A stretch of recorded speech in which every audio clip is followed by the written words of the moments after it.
RJ Classes 2.0.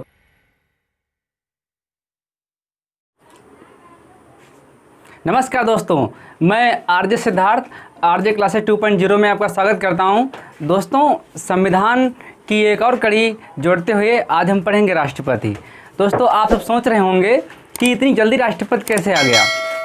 तो दोस्तों, उसके लिए हमारे पुराने वीडियो आप देख लेना। उसमें हमने प्रस्तावना, नागरिकता, मूल अधिकार, नीति निषेध तत्व, या कह सकते हैं कि जो एक कड़ी जुड़नी चाहिए थी संविधान में राष्ट्रपति तक, वो हम पहले पढ़ा चुके हैं। बस थोड़ा सा उसमें आपको दिक्कत हो सकती है, क्योंकि जब मैंने चैनल स्टार्ट किया था तो मेरे पास माइक नहीं थी, और बहुत ही दिक्कतों के बाद हमारे एक दोस्त ने इस माइक को गिफ्ट किया, और उनका नाम शिवपाल है। तो उसके बाद जब हमारे पास ये माइक आई, फिर हमने माइक से स्टार्ट किया पढ़ाना। तो दोस्तों, उसमें आपको दिक्कत हो सकती है।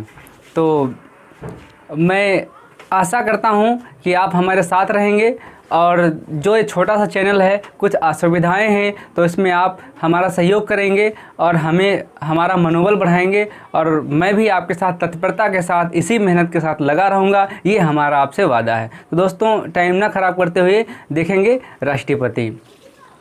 कुछ दोस्तों आपको पॉइंट दिख रहे होंगे, उन पॉइंटों को पहले पढ़ना है कि राष्ट्रपति में भाग 2 में बनेगा। एक भाग में हम राष्ट्रपति का परिचय, दूसरे भाग में महाभियोग, शक्तियाँ थोड़ा विस्तार से पढ़ेंगे, इसलिए मैंने इसको 2 पार्टों में बांट दिया। तो राष्ट्रपति भाग 5, अनुच्छेद 52 से 151 तक राष्ट्रपति है। लेकिन आपको इतना सारे अनुच्छेद नहीं पढ़ने हैं, जो एग्जाम के दृष्टिकोण से बहुत महत्वपूर्ण है, उनको ही पढ़ना है दोस्तों। तो पहला आपका पॉइंट है राष्ट्रपति की योग्यताएं, जो कि अनुच्छेद 58 में वर्णित है। राष्ट्रपति का निर्वाचक मंडल, जो कि अनुच्छेद 54 में है। राष्ट्रपति के निर्वाचक मंडल की रीति क्या है, जो अनुच्छेद 55 में है। राष्ट्रपति का कार्यकाल अनुच्छेद 56 में है। राष्ट्रपति की शपथ या प्रतिज्ञा अनुच्छेद 60 में है। राष्ट्रपति के वेतन एवं भत्ते अनुच्छेद 59(3) में है। दोस्तों, बस इन पॉइंटों को आप देख लेना है। तो दोस्तों, बात करते हैं राष्ट्रपति की योग्यताएं।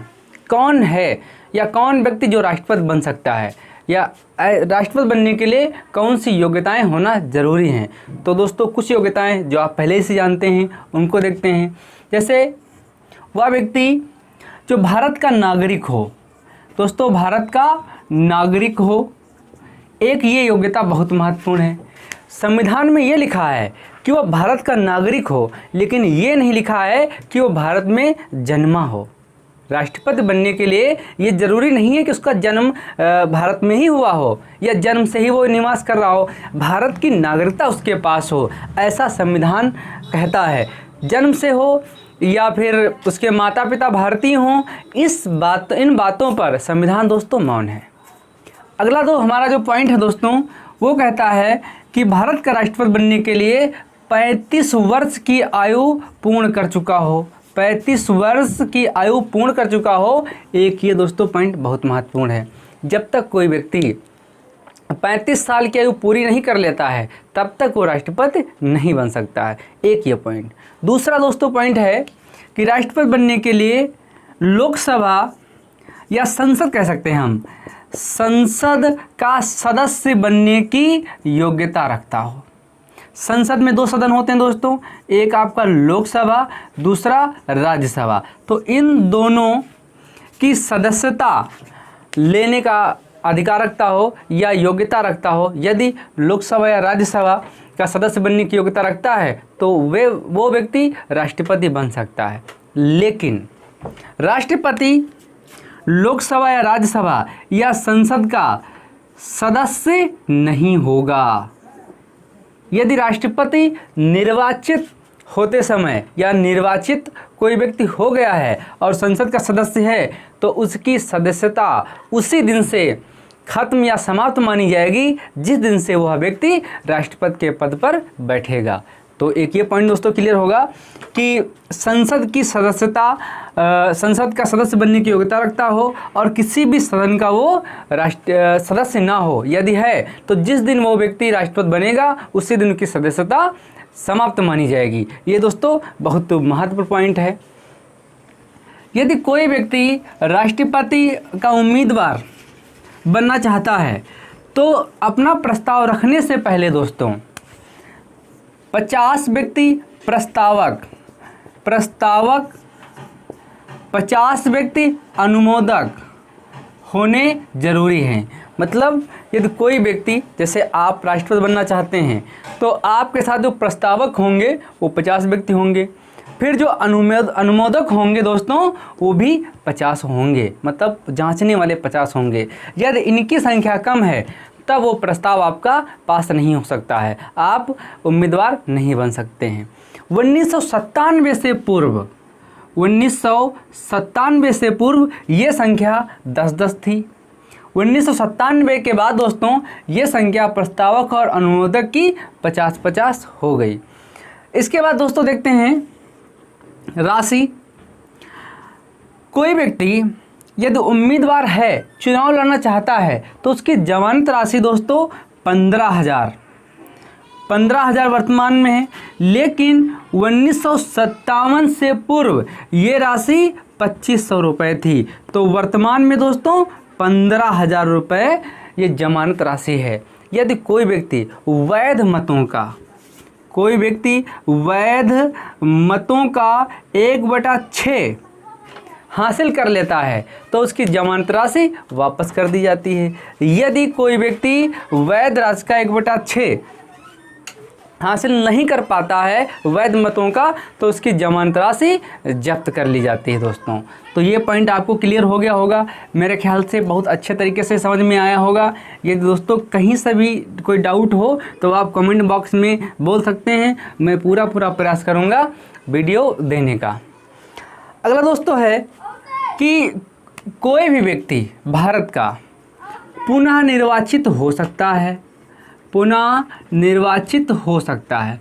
वह कितनी बार होगा ऐसा संविधान में कुछ भी वर्णित नहीं है। वह कितनी बार निर्वाचित हो सकता है नहीं है, तो इसका मतलब वो किसी बार, मतलब लिमिटेशन नहीं है। लेकिन अमेरिका में ऐसा नहीं है दोस्तों। अमेरिका में कोई व्यक्ति सिर्फ 2 बार ही राष्ट्रपति बन सकता है दोस्तों। इसके बाद कोई भी व्यक्ति यदि राष्ट्रपति है तो वह व्यक्ति अनुच्छेद 59 के अनुसार 59 के अनुसार दोस्तों अपने कार्यकाल के दौरान कोई भी लाभ का पद धारण नहीं करेगा। यदि पहले से उसके पास कोई लाभ का पद है और वो राष्ट्रपति बन जाता है तो लाभ का पद उसी दिन से वो समाप्त हो जाएगा। या कह सकते हैं कि जब हम प्रस्ताव अपना रखेंगे उम्मीदवार के रूप में तभी एक शर्त रख दी जाती है कि आप किसी लाभ के पद पर तो नहीं हैं, तो चुनाव लड़ने से पहले ही आपको पद त्यागना पड़ेगा। ऐसा हमारा संविधान कहता है दोस्तों।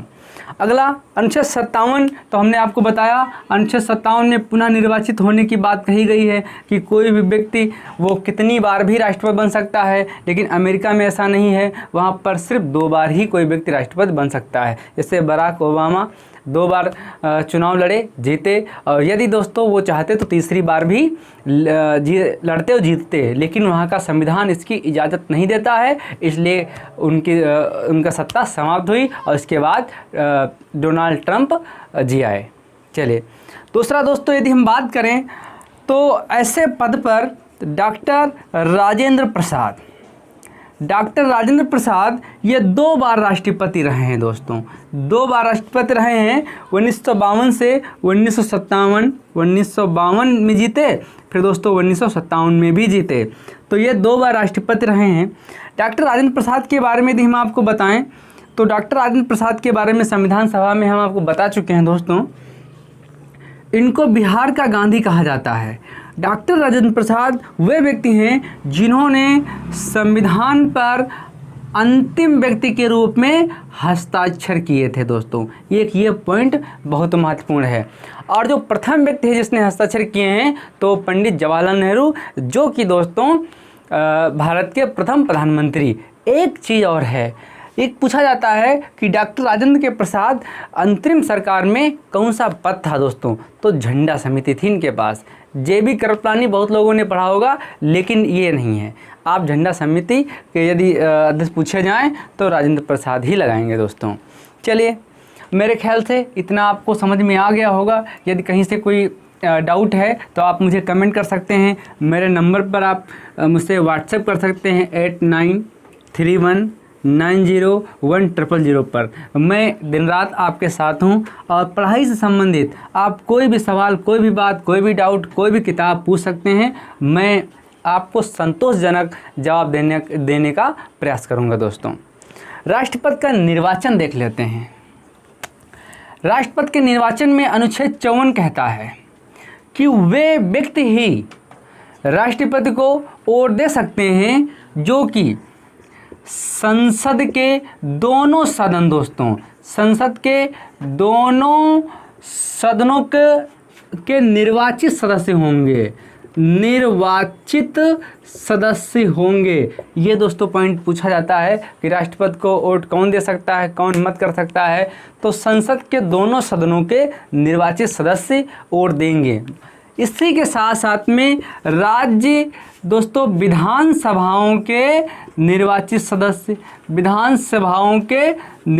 सदस्य भी वोट राष्ट्रपति को देते हैं। दोस्तों, साथ में एक और बहुत महत्वपूर्ण पॉइंट है दोस्तों, 17वें संविधान संशोधन 1992, 17 संविधान संशोधन 1992 के तहत दिल्ली एवं पांडिचेरी, दोस्तों दिल्ली एवं पांडिचेरी की विधानसभाओं के निर्वाचित सदस्य भी वोट करते हैं राष्ट्रपति को। 1992 से पहले दोस्तों ये प्रावधान नहीं था।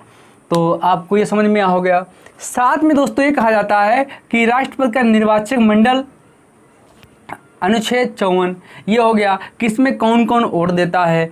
तो ये दोस्तों क्लियर हो गया होगा आपको कि राष्ट्रपति को वोट कौन दे सकता है। संसद के दोनों सदनों के निर्वाचित सदस्य दे सकते हैं, राज्य विधानसभाओं के निर्वाचित सदस्य दे सकते हैं, और संविधान संशोधन 70/1992 के तहत दिल्ली एवं पांडिचेरी की विधानसभाओं के निर्वाचित सदस्य वोट देते हैं। मनोनीत लोग या मनोनीत सदस्य वोट नहीं देते हैं, क्योंकि मनोनीत जनता के प्रतिनिधि नहीं माने गए। एंग्लो इंडियन वोट नहीं करता है।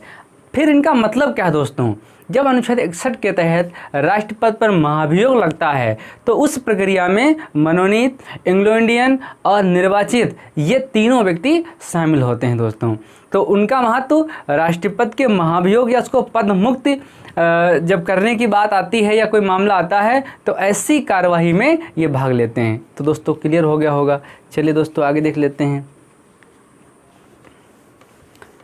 मैं प्रयास करूंगा सरल शब्दों में, जो एग्ज़ाम के दृष्टिकोण से बहुत महत्वपूर्ण है, वो सारे पॉइंट आपके सामने लेके हाजिर हूँ। दोस्तों, अब बात करते हैं राष्ट्रपति के निर्वाचक की रीति क्या होती है। सबसे पहले दोस्तों इसका जो चुनाव होता है वो अप्रत्यक्ष रूप से होता है। एक ये पॉइंट पूछा जाता है डायरेक्ट कि राष्ट्रपति का चुनाव प्रत्यक्ष रूप से होता है या अप्रत्यक्ष रूप से होता है। तो दोस्तों ये अप्रत्यक्ष रूप से होता है। अनुपातिक प्रतिनिधित्व प्रणाली पर होता है। अनुपातिक प्रतिनिधित्व प्रणाली पर दोस्तों होता है। इसका चुनाव आनुपातिक प्रतिनिधित्व प्रणाली पर होता है। एकल संक्रमणी मत प्रणाली, अनुपातिक प्रतिनिधित्व और एकल संक्रमणी गुप्त प्रणाली हम कह सकते हैं।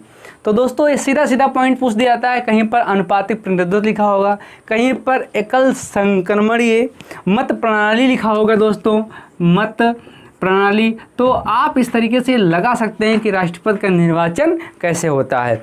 अनुपातिक प्रतिनिधित्व मत के अनुसार, अनुपातिक प्रतिनिधित्व मत के अनुसार एकल संक्रमणीय मत प्रणाली के आधार पर राष्ट्रपति का जो निर्वाचन है वो दोस्तों होता है। साथ में यदि हम बात करें तो फिर हम इसकी वोट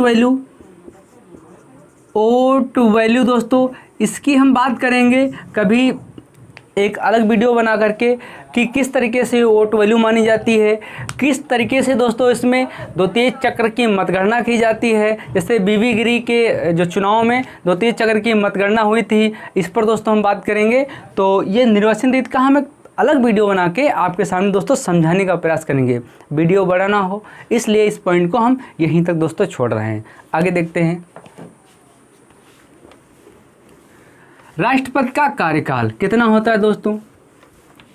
राष्ट्रपति का कार्यकाल 5 वर्ष का होता है दोस्तों। इसका जो कार्यकाल है वो 5 वर्ष का होता है। एक ये पॉइंट, यदि ये 5 वर्ष के बीच में चाहे तो अपना त्यागपत्र दे सकता है।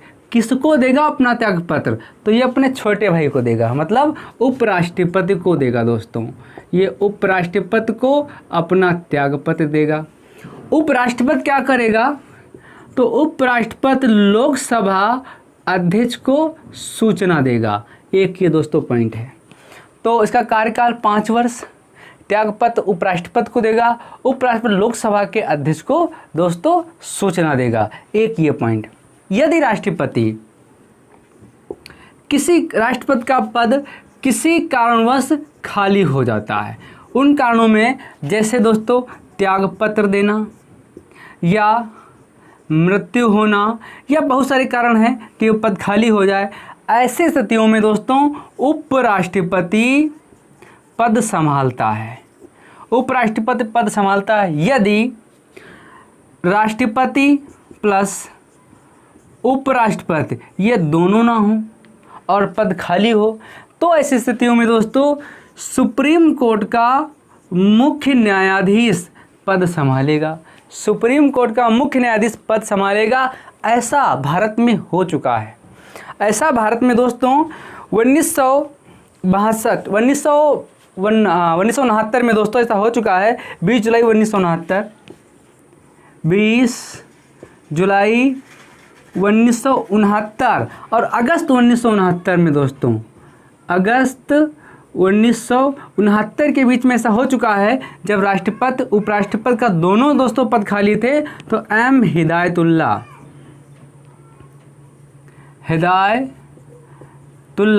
ये मुख्य न्यायाधीश थे सुप्रीम कोर्ट के, इन्होंने दोस्तों ये पद संभाला था। ऐसा हो सकता है। यदि राष्ट्रपति का कार्यकाल दोस्तों पूरा हो जाए, राष्ट्रपति का कार्यकाल पूरा हो जाए तो 6 माह के अंदर, ये दोस्तों कार्यकाल पूरा हो जाए तो 6 माह के अंदर उसका पद भरा जाना या चुनाव कराना ये आवश्यक है दोस्तों। कभी कभी ऐसा होता है कि राष्ट्रपति का कार्यकाल दोस्तों 5 वर्ष है और 3 वर्ष पूरे होने पर ही वो पद खाली हो गया, तो ऐसी स्थितियों में दोस्तों चुनाव होगा।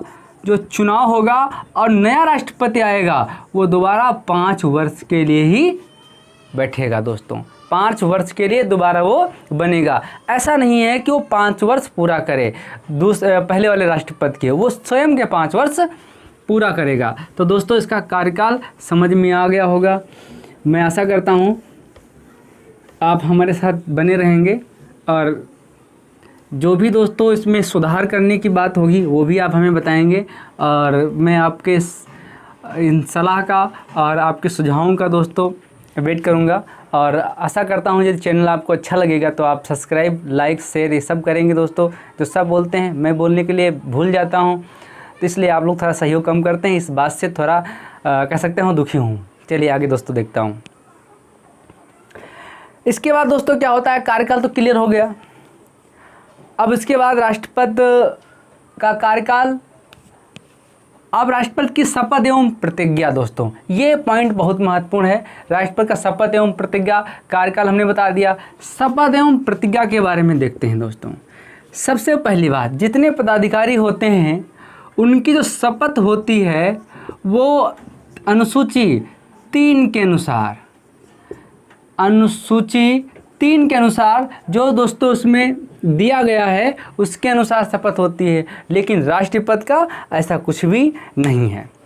अनुच्छेद 60 में जो प्रारूप दिया गया है राष्ट्रपति की शपथ का, उसके अनुसार शपथ होती है। इसको शपथ सुप्रीम कोर्ट का मुख्य न्यायाधीश दिलाता है। एक दोस्तों पॉइंट बहुत महत्वपूर्ण है। तो इसमें जो एग्जाम के दृष्टिकोण से है कि अनुच्छेद 60 में शपथ एवं प्रतिज्ञा, सुप्रीम कोर्ट का मुख्य न्यायाधीश शपथ दिलाता है। शपथ इसकी जो है तो इसके शपथ का प्रारूप अनुच्छेद 60 में दिया है, लेकिन अन्य जितने पदाधिकारी होंगे उनका दोस्तों राष्ट्रपति उपराष्ट्रपति छोड़कर अनुसूची 3 में उनका प्रारूप दिया है। तो राष्ट्रपति की शपथ का प्रारूप किसमें है? अनुच्छेद 60 में है। सुप्रीम कोर्ट का मुख्य न्यायाधीश शपथ दिलाता है। ये दोस्तों पॉइंट आपके लिए महत्वपूर्ण है। और बाकी वही दोस्तों शपथ है कि मैं संविधान की निष्ठापूर्वक और समाज की सेवा करूंगा, सबके लिए दोस्तों यही है। लेकिन संविधान की रक्षा करने की जो शपथ लेता है वो राष्ट्रपति लेता है दोस्तों। चलिए आगे देखते हैं। भत्ते अनुच्छेद 59 के अनुसार दोस्तों वेतन एवं भत्ते, जो राष्ट्रपति को वेतन एवं भत्ता मिलता है वो संसद तय करती है। कौन करता है? संसद तय करती है। संसद में दोस्तों एक संसद क्या करेगी? विधि बनाएगी। विधि का मतलब लॉ मतलब कानून या नियम बनाएगी। इसके बाद दोस्तों तय करेगी कि राष्ट्रपति को कितना वेतन देना है। वर्तमान में इसका जो वेतन है वो 5 लाख रुपए है और सभी टैक्सों से ये मुक्त है। आवास या पैदा इसका जो वेतन भत्ता है ये सभी टैक्सों से मुक्त है। एक ये दोस्तों पॉइंट आपके लिए बहुत महत्वपूर्ण है। पदावधि के दौरान इसके वेतन में कोई कटौती नहीं होती है और भत्तों में दोस्तों कोई कटौती नहीं होती। हाँ, यदि कभी ऐसा हो कि जैसे इस समय कोरोना चल रहा है और पैसे की कमी हो जाए या वित्तीय आपात हो जाए तो सबसे पहले जो धन काटा जाएगा या जो दान करेगा वो राष्ट्रपति ही होगा दोस्तों। ये बहुत महत्वपूर्ण पॉइंट है। राष्ट्रपति को भारत का प्रथम नागरिक कहा जाता है और जो कह सकते हैं कि पत्नी होती है इनको प्रथम महिला का दर्जा दिया जाता है। राष्ट्रपति देश का मुखिया है। जितने भी अंतर्राष्ट्रीय समझौते होते हैं वो सारे राष्ट्रपति के नाम पर होते हैं और एक प्रहरी के रूप में दोस्तों ये काम करता है। जब कभी देश पर कोई संकट आता है तो ऐसी स्थितियों में दोस्तों सारी भागदौड़ राष्ट्रपति के हाथों में हो जाती है। यदि लोकसभा भंग हो जाए और ऐसी स्थितियों में दोस्तों यहाँ पर राष्ट्रपति ही शासन करता है, राष्ट्रपति ही देश को संभालता है। आर्मी का दोस्तों ये सर्वोच्च कमांडर कहा जाता है। एक बहुत पॉइंट है। तीनों सेनाओं का जो प्रमुख माना जाता है वो राष्ट्रपति ही माना जाता है। वर्तमान में दोस्तों उत्तर प्रदेश के कानपुर से श्री रामनाथ कोविंद ये राष्ट्रपति हमारे हैं। प्रथम डॉक्टर राजेंद्र प्रसाद। ये पॉइंट दोस्तों अभी हम लास्ट में सारे रिवाइज करवाएंगे, सारे बताएंगे आपको दोस्तों। मैं उम्मीद करता हूँ कि ये टॉपिक समझ में आया होगा दोस्तों। यदि आया हो तो इसको यहीं पन्ना रुकने देना, इसको एक और हिस्सा और बनाना दोस्तों। धन्यवाद, नमस्कार। अगले वीडियो में फिर हाजिर होंगे दोस्तों। धन्यवाद।